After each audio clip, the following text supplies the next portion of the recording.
Halo teman-teman semua, selamat bergabung di pembahasan bahasa R. Izin perkenalkan, saya Beni Huda. Baik, kali ini kita akan bahas mengenai pengantar dan sejarah singkat bahasa R ini. Bahasa R adalah bahasa dan lingkungan untuk komputasi, statistik, dan grafik.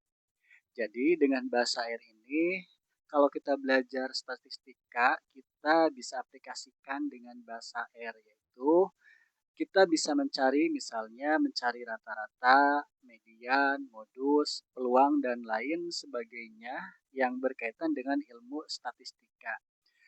Dan grafik ya, artinya kita bisa membuat berbagai grafik menggunakan bahasa R tersebut. Artinya kita bisa membuat grafik di bahasa R ini, misalnya grafik batang, grafik lingkaran, grafik garis, grafik titik-titik, seperti itu ya. Dan itu dipunyai oleh bahasa R. Jadi kalau kalian nanya kenapa kita harus belajar R, kenapa gak pakai Excel saja? Kan Microsoft Excel bisa menghitung semuanya juga. Misalnya statistika bisa menghitung rata-rata, juga bisa nilai tengah, atau malah bisa membuat grafik dengan mudah. Jadi gini, kalau Excel itu software, tinggal pakai saja. Artinya kita eh, klik sini, seleksi sini, dan mau dijadiin apa. Itu artinya Excel software yang sudah jadi. Nah, kalau bahasa R eh, akan mengcoding sendiri untuk menentukan statistika seperti apa dan grafiknya seperti apa. Nah, intinya untuk data yang lumayan besar, kalau menggunakan Excel kurang tepat. Jadi solusinya harus pakai bahasa R ini. Kenapa? Karena bahasa R ini tentunya bisa melakukan banyak hal yang nantinya kita bisa import data kita, tentunya bisa juga buat data sendiri dan manipulasi seperti apa, seperti itu. Nah, berikut bahasa pemrograman khusus statistika ya. Di sini ada bahasa R, ada MATLAB, dan lain-lainnya yang biasa digunakan untuk pemrograman khusus statistika. Bahasa R, PS, Python. Python ini tidak hanya untuk statistika doang ya tentunya. Jadi dia bisa untuk pembuatan web, untuk pembuatan mobile apps, desktop apps, dan masih banyak lagi. Makanya Python ini yang nggak khusus untuk statistika doang. Sedangkan bahasa R ini khusus untuk statistika doang. Itu ya teman-teman. Baik teman-teman, di sini kita akan mempelajari materi belajar untuk bahasa R dasar ya. Di antaranya ada variabel dan tipe data, ada operator, kemudian percabangan atau pengkondisian, ada perulangan, ada juga array, dan tentunya ada untuk fungsi dan functionnya.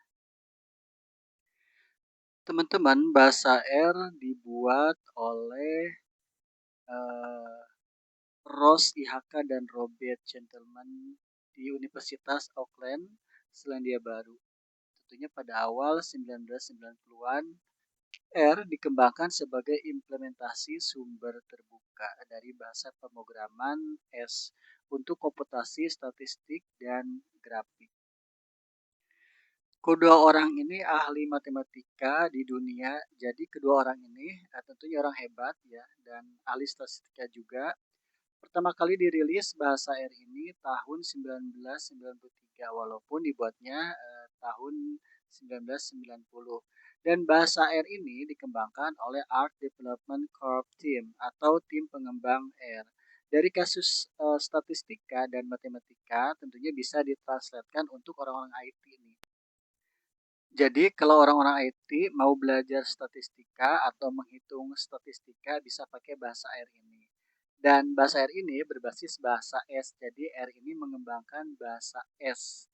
R ini tentunya open source dan closed platform ya. Artinya kita tidak perlu lisensi alias gratis. Dan tentunya bisa dipakai di berbagai macam sistem operasi. Bisa di Windows, bisa di Linux, dan macOS. Dan bahasa R tentunya bisa melakukan import data dan big data atau data yang sangat besar. Bahasa R masih berbasis konsol atau bukan GUI. Kalau berbasis konsol kita hanya ngoding dan yang keluar berupa teksnya doang. Sedangkan kalau GUI, yaitu Graphic User Interface seperti Microsoft Excel ya, sudah berbasis tampilan yang sangat bagus. Tentunya kita tinggal pilih aja, kita tinggal manipulasi mau seperti apa, tinggal klik-klik doang. Seperti itu ya teman-teman. Baik teman-teman, kita tinggal instalasi R Compiler dan R Studio. Untuk R Compiler ini ibarat belajar Java, ini JDK-nya. Dan R Studio ini NetBeans-nya. Artinya dia tag editornya yang khusus untuk coding bahasa R. Gitu ya. Terima kasih ya teman-teman yang sudah gabung di video ini. Selamat ketemu lagi di pembahasan berikutnya.